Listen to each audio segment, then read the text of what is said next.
It was tough in South Africa at the time when I grew up.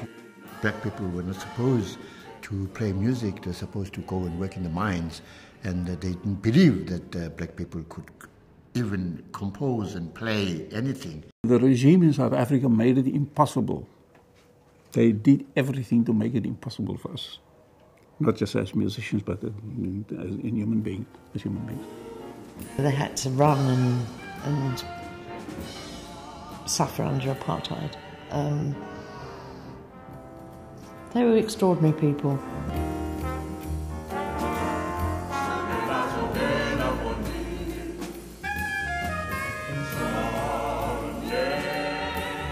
Jazz music for us was this link socially, but also politically, in terms of where we went with our struggle. We're still creating this concept. We don't think of ourselves as jazz musicians, but rather to serve as a mirror for people and ourselves. In the beginning, clubs were unheard of, and we would perform in our own backyards, and halls, and like it was very difficult for us to kind of like spread into towns and things like this. Only white people were supposed to play in towns, and if we had the luck of playing in town, then maybe we would be playing behind the curtain and things like this, and it was forbidden actually for us as black people to participate in any form of music because they thought that music was for them and not for black people. The African people are realizing that apartheid means nothing else but oppression and exploitation to them. If the people were so contented, surely it wouldn't be necessary to have so many agents watching over them. They tried to discourage music in our society. Music was born with us, you see. This is one of the things that they frustrated us about in South Africa.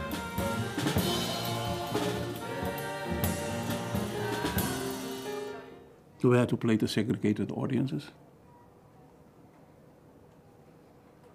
We were arrested overnight, thrown in jail for playing the music. At one point, they even told me they told me who I should play with, what race group I should play with. And then they passed a law that whenever I had a concert, I had to go to the local magistrate and get a permit of who was going to play in the band. They will be stopped at stations, they will be stopped as they visit one another in the locations, and if they haven't got those passes, they will be immediately arrested and brought before the court.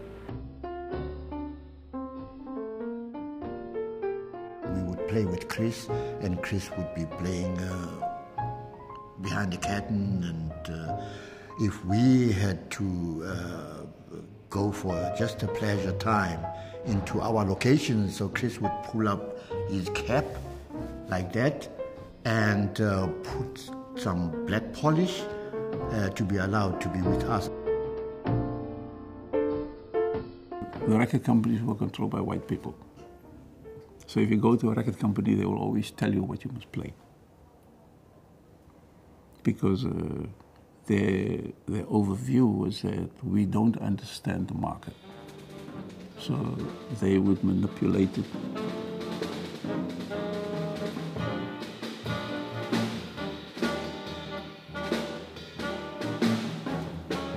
We were in Cape Town. It was the time of the so-called Soweto uprising.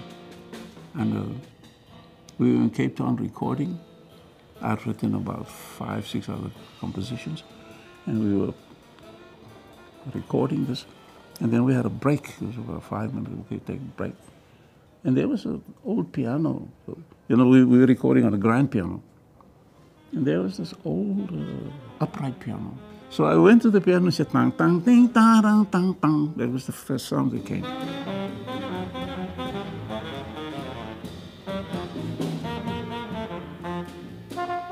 We listened to the playback, we realized that we had captured the mood of the people at that time. We had captured our whole history. We have captured this insistence of the white establishment to tell us that our music was not valid. So we made some copies and we played it over the loudspeaker. We sold 40,000 in 2 weeks over the counter with no covers or anything, right? Because and the people responded. And we realized that we were interpreting what was happening. Because you go out of this recording studio, wherever we go, into the townships, they were shooting people down. Our relatives, our friends, our family. I mean, it was physically, you were shot down. We decided to leave South Africa under these heavy menace to go into a free country where we could play our music instead of being arrested all the time and being harassed all the time. You know, we came over here to kind of like preserve the music that they were trying to kill. We were very young when we split from South Africa.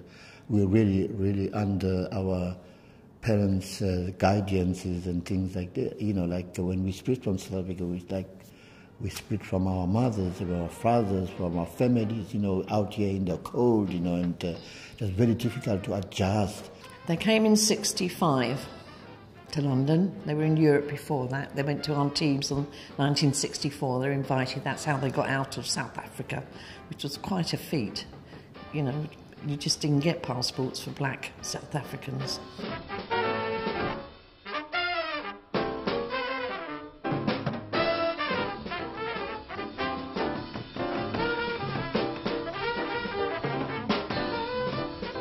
In South Africa, you see, we play for an audience, you know, that would be riding bicycles in the hall, you know, and people kissing each other and making love and chasing each other and proposing each other and fighting sometimes, you know, and making a noise. But when we came here, it was all quiet, you know. And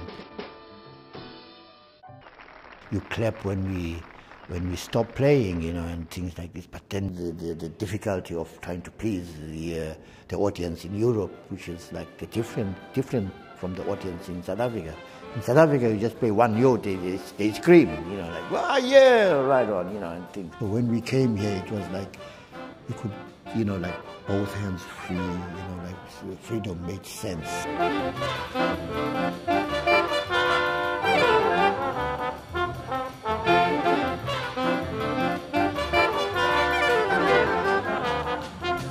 Mandela was always on our heads, you know, and people like Steve Biko.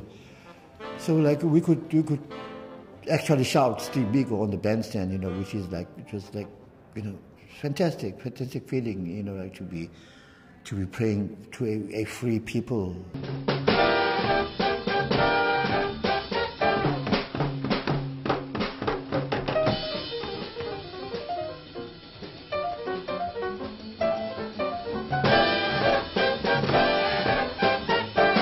I would describe their style as purely African jazz, pure African jazz. If you get amongst a group of South Africans and they're talking their different languages, it's like you're in the middle of a band. It's so musical and rhythmic.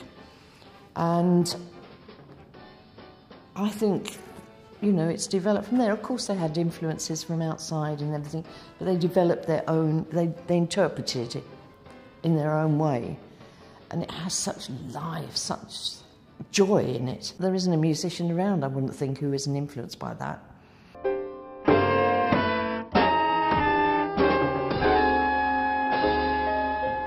We came here for the music, to preserve the music that they were trying to kill. So if we went back to South Africa, so we'd be going back into the lion's den. Thank God we had the chance of recording, putting things down, composing fantastic music that came out of the scene that we went out of South Africa.